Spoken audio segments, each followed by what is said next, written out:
우크라이나는 처음엔 아마 쿠르스크 일대 점령하고 거기서 일대 방어선을 구축하는 것을 염두에 두었을 것으로 보입니다. 왜냐면은 우크라이나군이 공세를 한다고 해서 러시아 내륙을 진격할 여력은 없거든요. 양쪽 간의 드론 공격도 더욱더 심해질 겁니다. 다만 한 가지 확실한 것은 북한군의 개입은 우크라이나나 서방에서는 계산 밖의 일이었을 거라는 겁니다. 지금 러시아에 파병된 북한군은 폭풍군단이라는 특수부대로 알려져 있습니다. 북한군 특수부대는 북한 선전 매체에 여러 차례 출연을 해서 일종의 차력쇼 같은 걸 보여줬습니다. 우통을 벗고 철근을 구부린다든지 벽돌을 깬다든지 하는 차력쇼를 보여서 서방으로부터 기괴하다는 말까지 들었던 그런 부대죠. 특수부대라면, 그리고 일단 자신이 특수부대의 일원이라는 그 자긍심이 있는 경우가 많거든요. 이것은 곧 체력과 사기만큼은 일반 러시아 보병부대보다는 높을 것으로 관측이 되는 이유이기도 합니다. 다만 이들이 우크라이나 전쟁이라는 그런 현대전에 곧바로 투입될 수 있을 정도의 능력을 갖고 있느냐, 그것은 또 별개의 문제거든요. 예를 들어 전차와 장갑차를 함께 투입하는 기계화 보병 전투를 하겠다라고 하면은 난감한 거죠. 북한군에게 러시아 전차와 장갑차의 조종법을 가르치고 그들이 러시아의 포병대나 드론 운용병들과 교신도 해야 되지 않습니까? 이런 것까지 다 가르쳐야 되는데 그런 걸 다 가르치다가는 트럼프 당선인이 취임할 거야 아마. 근데 이렇게 되면은 러시아군 입장에서는 북한군을 활용할 수 있는 폭이 확 줄어듭니다. 그렇기 때문에 결국에는 그 많은 병력을 잘게 쪼개서 경보병으로 투입하는 수밖에 없는 겁니다. 그냥 일반 보병을 보내는 게 더 낫지 않나요? 일단 특수부대가 보냈다고 하면은 뭔가 그 나라의 최정예 부대니까 최정예 부대에 보냈다라는 것에 대한 정치적인 효과가 있을 거고요. 그리고 지금 러시아도 보병이 부족한 상황이니까 오히려 북한이 그렇게 하겠다고 하면은 러시아가 거부할 이유는 없죠.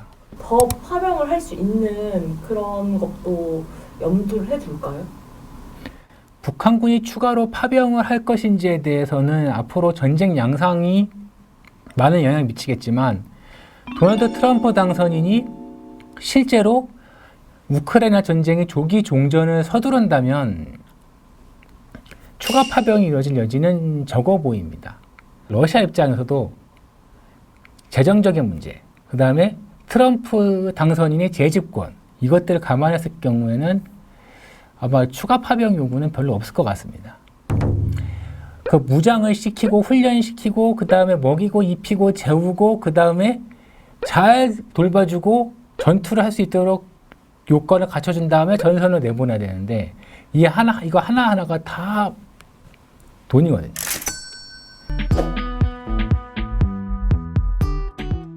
올 겨울의 전쟁은 매우 치열해질 것이고 그 결과가 내년에 러시아와 우크라이나 그리고 유럽, 미국의 움직임에 큰 영향을 미칠 겁니다.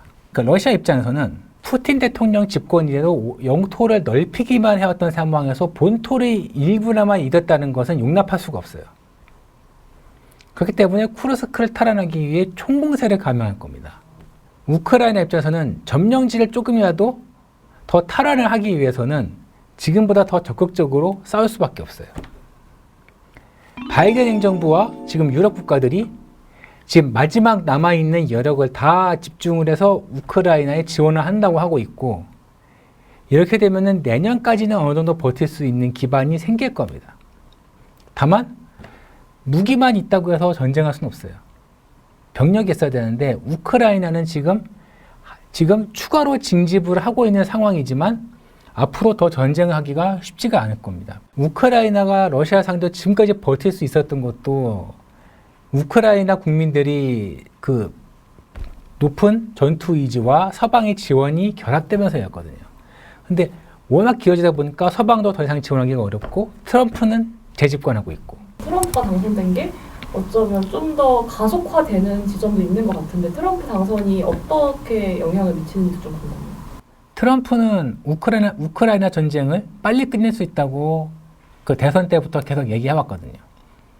이 말 뜻은 뭐냐면은 우크라이나를 더 지원해주지 않겠다라는 의미로도 해석될 여지가 있습니다. 우크라이나의 최대 지원자인 미국의 태도가 바뀐다면 유럽도 따라가게 될 거고요. 그렇게 되면은 우크라이나 입장에서는 자신들을 도와주던 후원자들을 다 잃어버리는 셈이 되거든요.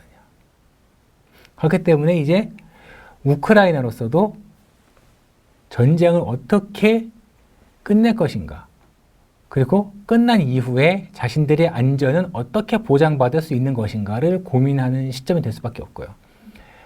러시아 역시 고민을 할 수밖에 없거든요. 미국과의 관계, 그리고 유럽과의 관계를 지금처럼 끌고 갈 수는 없어요. 러시아도. 트럼프의 재출현은 러시아 입장에서도 모든 걸 다시 한번 검토해 봐야 되는 그러한 변수가 된 건 틀림없죠. 기자님이 생각하셨을 때 좀 최악의 시나리오가 있다면 어떤 건지 좀 궁금해요. 최악의 시나리오라면은 트럼프의 종전 시도가 실패해서 전쟁을 계속하는 것이겠죠. 하지만 제 생각에는 그렇게까지 실패하지는 않을 것으로 봅니다. 우크라이나 입장에서도 더 이상 전쟁을 하기 어렵다는 것을 이미 알고 있는 것 같아요. 인명에 기초한 것이긴 하지만 영토 보장 못지않게 중요한 것이 안보 보장이다. 그런 식의 보도가 조금씩 나오고 있어요. 러시아 같은 경우에도 좀 더 지켜보겠다라고 얘기를 하고 있고, 그렇다면 이게 무슨 뜻이냐면은 결과적으로는 일단 협상에 나설 용의는 있어 보이는 것처럼 같은 신호가 나오고 있는 거거든요. 서로가 만나서 얘기를 해볼 것이고, 그것을 미국의 중재하에 어느 정도 진행을 해서 마무리되는 수준으로 갈 수 있지 않을까 싶습니다. 다만 이게 순탄할 거라는 보장은 없죠. 양쪽 모두 입장 차이가 크고 빼앗긴 것을 최대한 되찾으려고 할 테니까요. 그러니까 전쟁으로 뺏긴 것을 외교로 되찾으려고 할 거기 때문에 당연히 협상은 쉽지 않을 겁니다. 그리고 협상이 진행되는 도중에도 전투는 계속될 가능성이 크고요. 우크라이나나 러시아가 절대 내가 뺏기면 안 되는 그런 우선순위가 좀 다를 것 같기도 하고 비슷할 것 같기도 하는데, 러시아 입장에서는 우크라이나에서 점령한 땅은 다 인정받고 쿠르스크에서 우크라이나가 다 철수하고 우크라이나가 나토에 가입하면 안 된다는 것을 얘기하겠죠.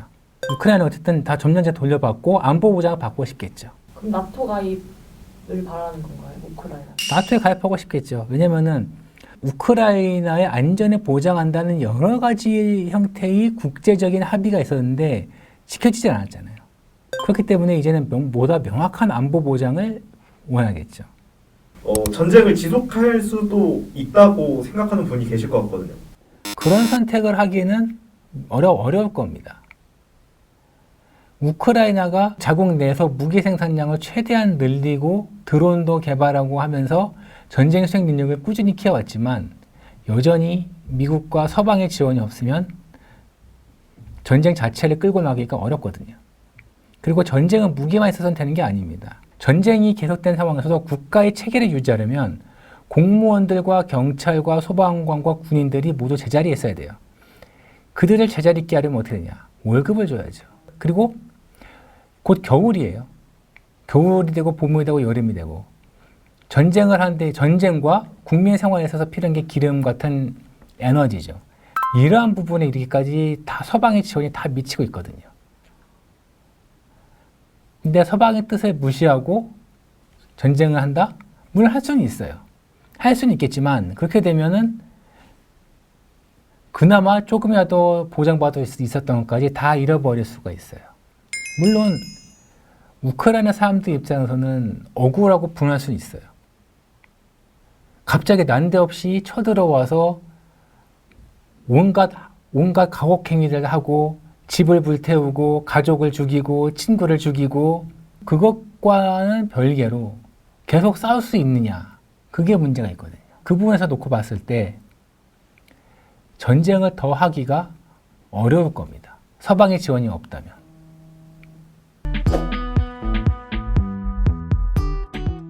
전쟁이 종료가 되면 한국에는 어떤 영향을 미치게 되는지 좀 궁금해요, 저희가. 우크라이나 전쟁이 어떤 형태로 끝나느냐가 변수죠. 다만 북한 입장에서는 자신감을 얻을 거예요. 러시아에 많은 무기를 판매를 했고 군대도 1만 명이나 보냈죠. 이를 통해서 한미동맹을 가리켜서 혈맹이라고 하죠. 북한과 러시아도 이제 혈맹이 되는 거예요. 이것은 곧 한미동맹과 한미의 안보협력에 맞서는 북러동맹으로 정리가 될 수가 있어요. 러시아라는 우산을 쓰게 된 북한이 한반도에서 어떻게 움직일 것인지는 두고 봐야 될 문제죠. 그리고 파병에 대한 반대급부로 러시아로부터 얻어올 것이 무엇인지에 따라서 한반도의 군사적 정세가 또 바뀔 수도 있어요.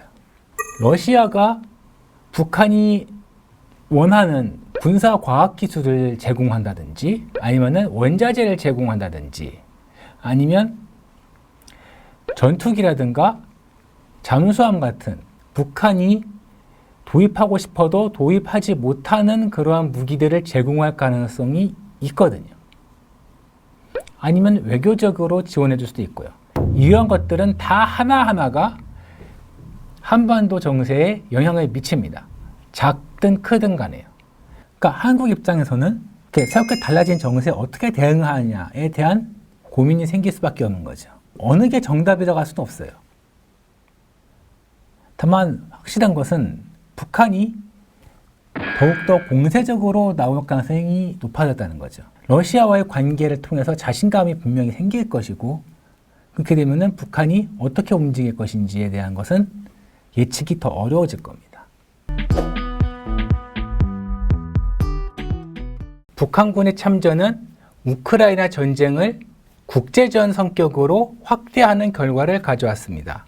그리고 유럽의 정세가 한반도에 영향을 미치는 결과로도 이어졌죠. 북한군이 우크라이나 전쟁을 통해서 현대전을 배운다면 그것은 한반도의 군사적 대치 국면과 남북 관계에도 분명히 영향을 미칠 겁니다. 특히 러시아와의 강화된 관계는 북한이 한국, 미국, 일본을 의식하지 않고 자신들이 뜻하는 대로 행동할 수 있는 여지를 더욱 넓혀줄 것이라는 점에서 우려되는 부분입니다.